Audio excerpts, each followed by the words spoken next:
Bonjour à tous, j'espère que vous allez bien. On se retrouve aujourd'hui pour le 15e numéro du Zap Exclu TV. Chaque semaine, je partage les vidéos qui ont fait parler récemment sur les réseaux sociaux. Pour ce 15e Zap, vous allez retrouver Thibaut qui part en voyage seul car il en a marre de Jessica, Noémie Mabel qui revient sur son conflit avec Jazz, Sarah Frézou qui songe à faire une insémination pour avoir un enfant, ou encore Giuseppa qui vient de subir une nouvelle opération de chirurgie esthétique. Je vous laisse donc regarder tout ça et n'hésitez pas à liker et commenter cette vidéo pour me soutenir. Merci beaucoup et à très vite pour une nouvelle vidéo. Vraiment, c'est la Je suis vraiment quoi? Non, t'es vraiment une... Je suis vraiment... Attends, oui? Je dis c'est vraiment une... Oui, parce qu'elle me reproche qu'on va pas à Ibiza cette année. Non, pas forcément Ibiza. Si. Alors, attendez. Quand vous dites, vous voyez plus, Manon, t'es trop proche de Mel, t'es pas assez proche de Jess, blablabla. De base, l'été, on est censé passer une semaine de vacances ensemble. Elle ne peut pas. C'est pas je ne peux pas. Voilà. Retenez bien. Oui, je peux pas. Parce que je prends des réflexions à longueur de journée. Non, c'est pas elle, c'est moi qui peux pas. Voilà. Parce qu'elle voulait qu'on aille à Ibiza, mais moi j'ai déjà booké.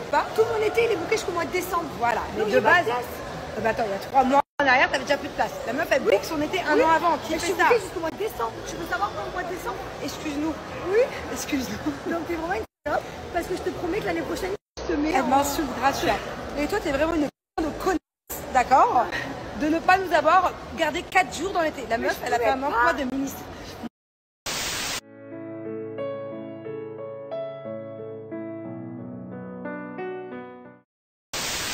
Aujourd'hui, j'emmène Nicolo, là où j'emmène tout le monde, encore une fois. Hein.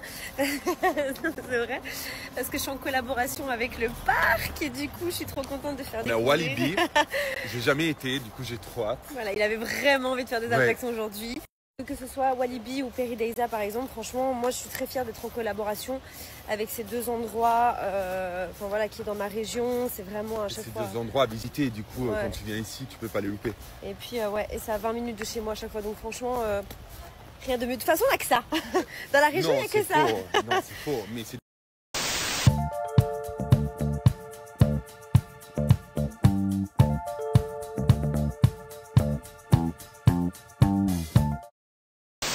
Parce que vous voyez, j'ai les petits yeux, je dors pas beaucoup, j'ai énormément de boulot. Et puis comme je vous disais hier, je gère la maison. Là, ce matin, je suis allée aux courses parce que mon frigo il était vide, donc j'ai fait le plein. Je suis allée à Grand Frais, je suis allée au Auchan, je suis allée au Destock parce que j'avais même presque plus de lessive. D'ailleurs, j'ai une machine qui est en train de tourner, voilà. Puisqu'hier, j'ai pas eu le temps de mettre une machine. Donc voilà, j'ai quand même un rythme assez hard. Mais comme je vous disais, c'est que du positif. Semaine prochaine, ça sera plus cool et on pourra rediscuter ensemble parce que vous me manquez quand même. Hein. Je vous le cache pas. Allez, c'est parti, je dis au revoir à ma famille, je pars en Corée du Sud, en voyage, je m'envole. Je me suis un peu inspiré de Sarah Frézou, quoi. Excellent. Bref, je suis dans mon taxi, donc avec ma valise à côté, parce qu'elle était trop grosse, elle rentrait pas dans le coffre. Et nous voilà partis tout seul. Voilà, aujourd'hui je fais un voyage tout seul, un petit peu parce que j'ai envie de m'aérer l'esprit, partir en inspiration, me retrouver avec moi-même, et surtout parce que ma femme me casse un peu les couilles. On n'a pas prévu de se quitter, tout va bien. Putain, il me fait trop rire, il est complètement allumé. Non, il avait besoin de prendre l'air. Alors oui, on est dans des travaux. On a du mec tous les jours à la maison. On est à la maison, on est dans un état pitoyable. Il y a des gens dehors, dedans, des teams de partout.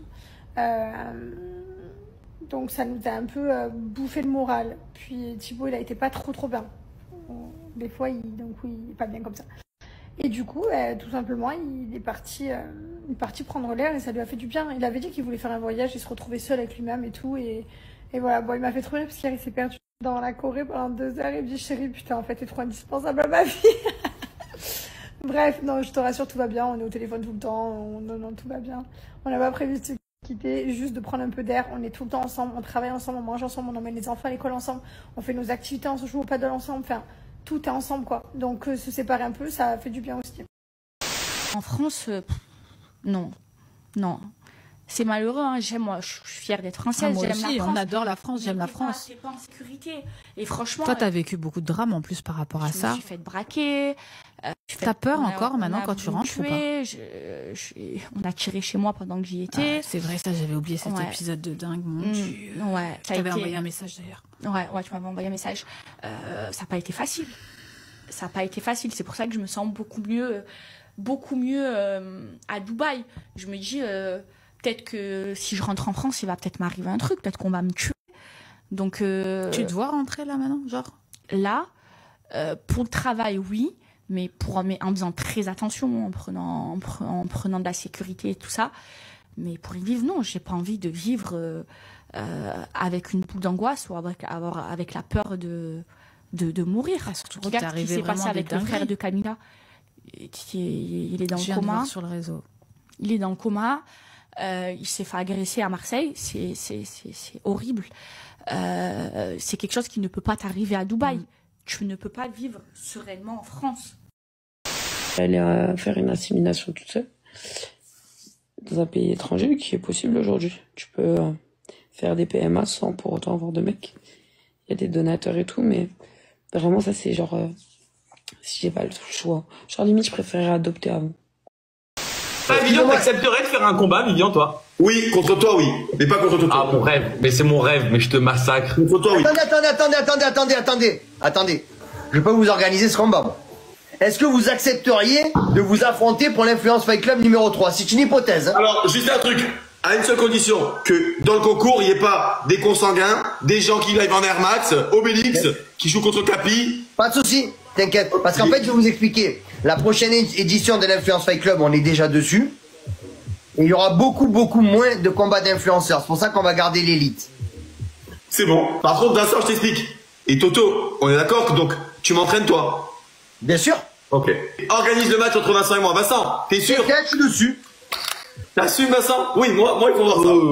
Oui. Donc attendez. Vous êtes en train de me dire que vous relèveriez le défi de vous affronter toi et toi? Exactement. C'est bon. Les gars, moi je vous dis honnêtement, regarde, on est il y a Guillaume qui m'appelle, il a mon numéro. Pareil. Vas-y, c'est bon.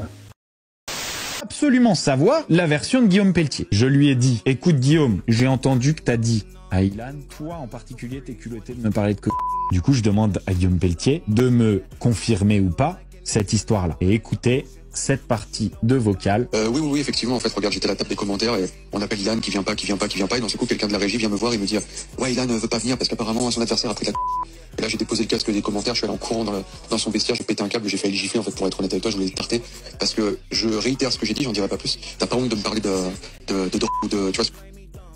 tu vois ce que je veux te dire? Lui, il sait pourquoi je dis ça. Et maintenant, toi, tu sais aussi pourquoi je dis ça. Lui, il sait pourquoi je dis ça. Et maintenant, toi aussi, tu sais pourquoi je dis ça. Parce que dans le vocal d'avant, je lui dis. Donc en fait, ça sous-entendait que Ilan avait essayé de s'en procurer. Ça veut dire que Guillaume Pelletier semblait affirmer que Ilan avait essayé de se procurer de la cocaïne. Il nous en dit pas plus, mais voilà. Pourquoi c'est du lourd? Parce que moi, Ilan, je le connais aussi. Je l'ai déjà fréquenté aussi en soirée. Il fume pas de clope, il boit pas d'alcool. Il y a une rumeur comme quoi il aurait à une époque pris des cachets pour être plus musclé, mais d'après ce qu'il m'avait dit, c'était un truc, ça faisait très longtemps et c'était Julien Bert qui l'avait balancé pour le salir. C'est un gars qui, dans mon expérience, est plutôt hyper sain. En entendant ça, je me dis, il est hyper sain, mais comme il fut un temps, il semblerait qu'il ait pris des pilules pour faire une cure pour se muscler rapidement, bah peut-être que c'est un tricheur. À ce moment-là, j'ai eu Raph au téléphone et on en a discuté. Raph, il connaît aussi Ilan, il connaît sa réputation. Avec Raph, on se dit, mais attends, mais c'est trop bizarre parce que c'est quand même pas un mec qui consomme des produits. Et on en vient à se dire, peut-être que juste, c'est un mec qui est un peu un tricheur et qui a été tenté et qui s'est dit, vas-y, j'essaye parce que j'ai la trouille, j'ai besoin d'avoir un peu plus confiance, etc. Moi, il est temps de rentrer du Maroc, je dois prendre l'avion. Je me dis, quand j'arrive à Paris, si jamais Ilan m'a pas déjà envoyé des messages... Vous savez que là, je suis en train de voir l'épisode d'hier, en fait. Vraiment, c'est bien parce que des fois, en fait, quand tu te vois en télé, tu te remets en question. Et si c'était à refaire, j'aurais tout refait pareil. Vraiment. Pour vous dire, même, je parle de tout refait pareil, pas que dans la saison de la GLC, hein. Je parle de même avant, en fait, les conflits qu'il y a eu, ou peut-être le fait qu'on m'ait reproché de pas prendre parti ou de trop prendre parti, j'aurais tout refait pareil. Parce qu'en fait, je me rends compte que c'était pas forcément des prises de parti. Des fois, je prenais parti, on avait l'impression que je prenais parti pour Messane, mais je donnais juste mon avis en tant que femme. Et en fait, pour moi, le fait de ne pas prendre la parole, c'est la meilleure manière de respecter chaque personne. par les événements, je suis en mode oh là là, qu'est-ce que je fous là? S'il vous plaît, regardez ma tête.